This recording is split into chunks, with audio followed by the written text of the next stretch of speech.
exactement.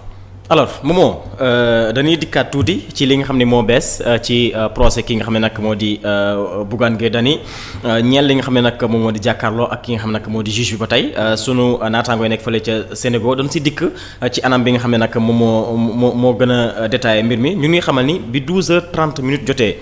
dafa am plaidoyer ki nga xam ne nag moo di maître El Hadji Diouf sur une arrestation préméditée. Poursuivant sa prise de parole, maître El Hadji Diouf soutient que l'arrestation de Bougane semble avoir été ciblée. Il souligne que d'autres responsabilités présentes au même moment, notamment Thierno Bocoum et Anta Babacar Ngom, n'ont pas été inquiétées par les forces de l'ordre. Selon lui, cette sélectivité laisse penser que l'arrestation de Bougane était préméditée. Le leader de Gëm Sa Bopp dérange, affirmant maître Diouf, mettant en avant le caractère politique de cette arrestation. dinañu dikkaat bu baax a baax ci réaction kii di maître El Hadji Diouf mu am aussi beneen témoignage boo xam ni beneen gendarme moom moo ko def muy woo si turu Gakou. le gendarme Gakou bu muy def li nga xam nag moo di intervention mi ngi tolloog ci 12h55. le gendarme Gakou, témoin à charge dans cette affaire, prend la parole. Il accuse Bougane de rébellion, de refus d'obtempérer et outrage à agent des chefs d'accusation grave. Son témoignage appuie les charges déjà énoncées par la gendarmerie, affirmant que Bougane aurait tenté de s'opposer activement à son interpellation. 13h15, la réaction amère de Bougane face au communiqué de la gendarmerie. Lors de sa prise de parole, Bougane critique ouvertement le communiqué de la gendarmerie publié le jour de son arrestation. Il déclare qu'il a été accusé injustement de rébellion, d'outrage à agent et de refus d'obtempérer. Avec émotion, il raconte que c'est son fils qui lui a lit ce communiqué en disant « Papa, tu as refusé d'obtempérer ». Bougane souligne ici la portée personnelle et familiale de cette accusation, exprimant son ressentiment face aux affirmations de la gendarmerie. 13h17, témoignage du capitaine Ndoye. Les auditions se poursuivent avec le témoignage du capitaine Ndoye, l'officier en charge du dispositif d'interpellation de Bougane. Ce dernier explique comment il a été procédé à l'immobilisation du cortège de Bougane et aux opérations qui ont suivi menant l'arrestation. Le capitaine détaille les ordres reçus et la manière dont il a géré la situation sur le terrain, cherchant à justifier l'intervention et à appuyer les accusations formelle contre Bougane.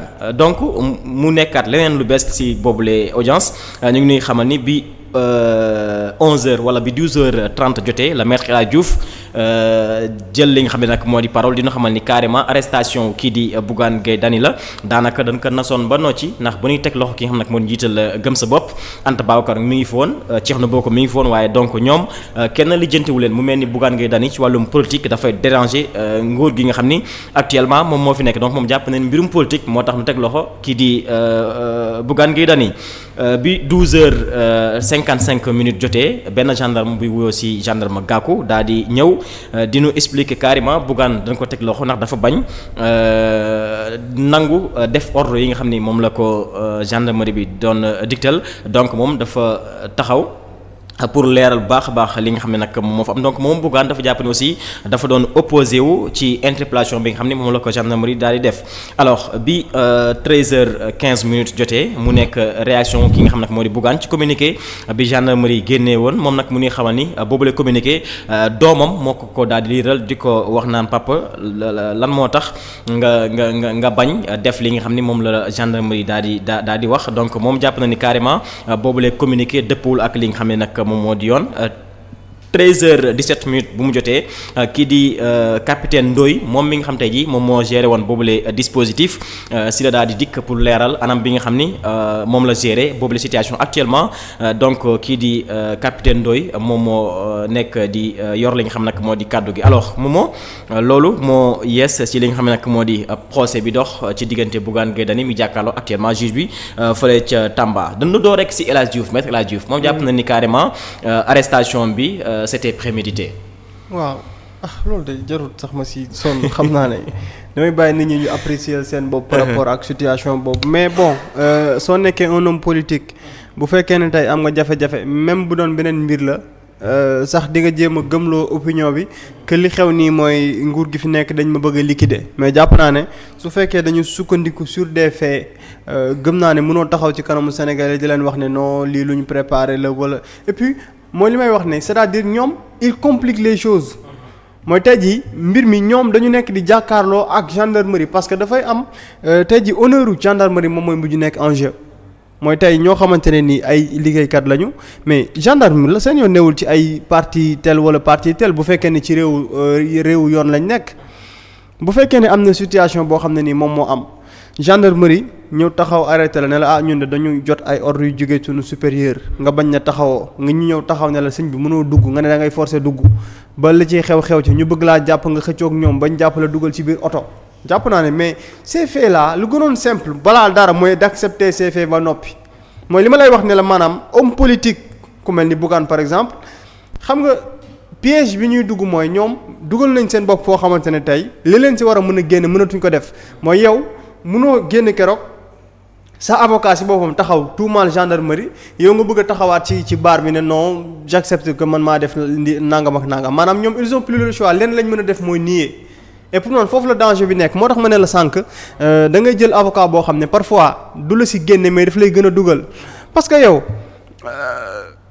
Maître El Hadji Diouf boo ko dégloo finalement c'est-à-dire est-ce que da nga koy déglu nga jàpp ne Bougane dañ koo tooñ wala da nga koy déglu mu gën a enfoncer Bougane ci ay wax yi nga xam ne daf koy wax dama la wax ne la xam nga li xew lenn la gendarmerie ngay jël gendarmerie parce que benn élément wu gendarmerie bu amee lu mu jotee ak Sylla maanaam nekkatul benn élément mais dañu jàpp ne gendarmerie ci boppam ñoom la mbir mi di concerné léegi benn mooy seen ab takk der boo xam ne dafa nekk ci mbedd mi dañoo dal ci kenn koo xam ne dafa nekk ci mbedd mi dafa maanaam nanguwul jëfee ndigalu koo xamante ne takk der la benn deuxièmement ba xëccoo am si ba ñu arrêté ki nga xam ne moom moo di Bougane mais nga tegaat si le fait que nga mën a yëkkati kàddu pour dire que maanaam gendarmerie boobu noonu communiqué bi lañ ca def du dëgg maanaam ñoom dañoo jóg di sosal nit finalement est-ce que mbir mi du gën a compliqué pour ki nga xamante ne moom mooy sa client et foofu la ñu ne ci situation boobu lañ nekk nii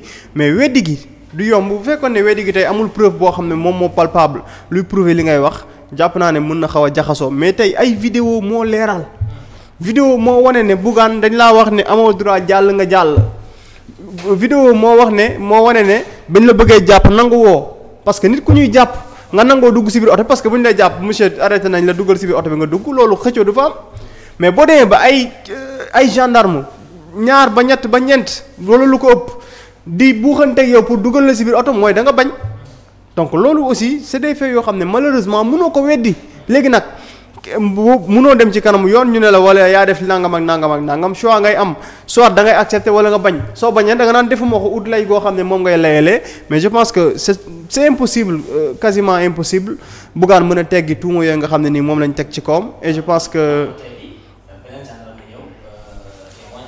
c'est ça moom loolooy problème bi parce que tey jii si biir maanaam takk der yooyu noonu ki nga xam ne tey moom moo nekkoon seen supérieur jiite leen. moom mi ngi woon ci biir te boo seetloo moom def wax na ak Bougane ak ni nga xam ne noonu la doon jéem a gérer mbir yooyu noonu.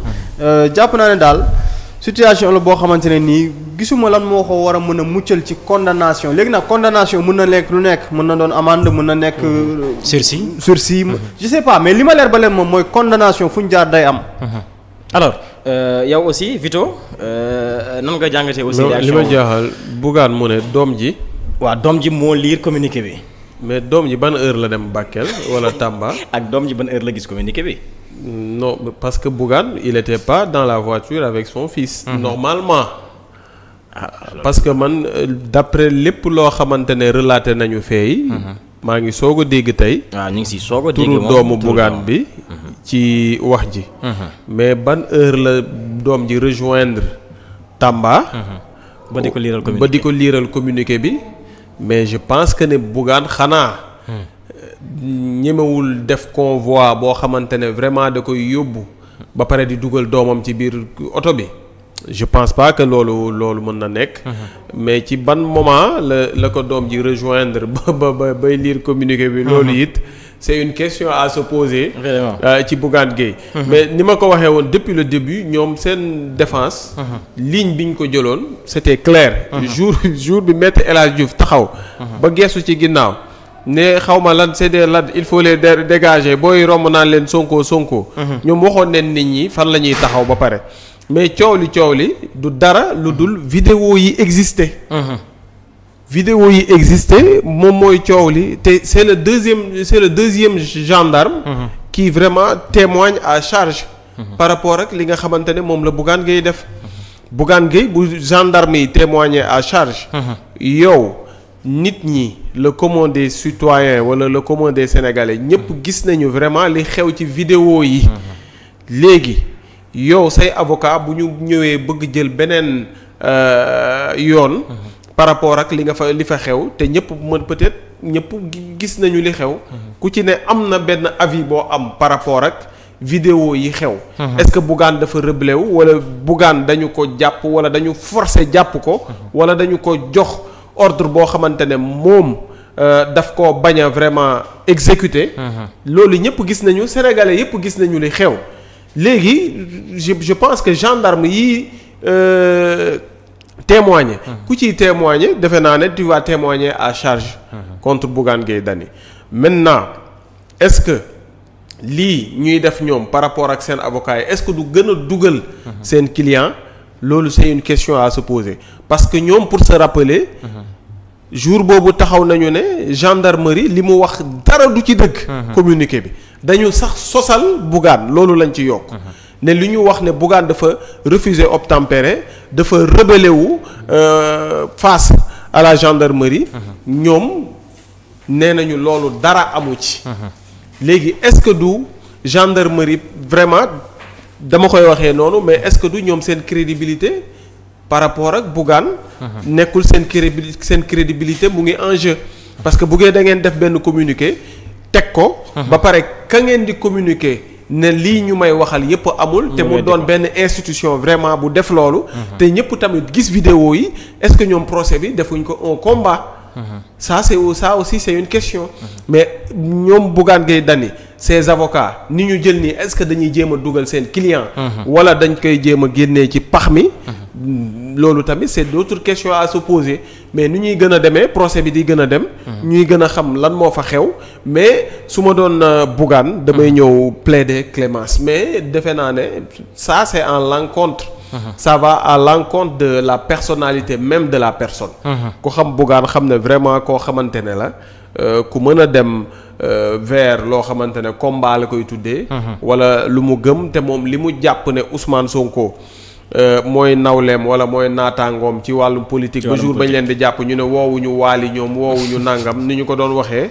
ba jàpp ne kon c'est un combat qu'ils doivent mener yooyu mais kenn xamul daal mais yàlla baax na nañu ko je sais pas sànq maa ngi wax ñu ne bu dee ku tooñ ñu ñaanal ko clémence est-ce que dëkk bi dina dem mais loolu tamit xam nga tamit nit doo ko yéene safaan te nit tamit du nekk ci tolof nga koy charger loolu tamit on va pas faire ça ici mais du tee fee yi am ñu koy wax problème bi fu mu féete mooy ca vidéo ya mbir maa nga ca vidéo ya Sénégal yëpp gis problème baa nga ca vidéo yi si la vraiment mi ngi noonu mu nekk lu doy waar alors moomoo dinañu dikkaat bu baax a baax si coowal ki nga xam ne nag moo di Bougane mais ñi ngi woon juste si li nga xam ne nag moo di la reddition des comptes ak gis-gisu ki nga xam ne nag moo di Cheikh Omar Diagne moom jàpp na ni carrément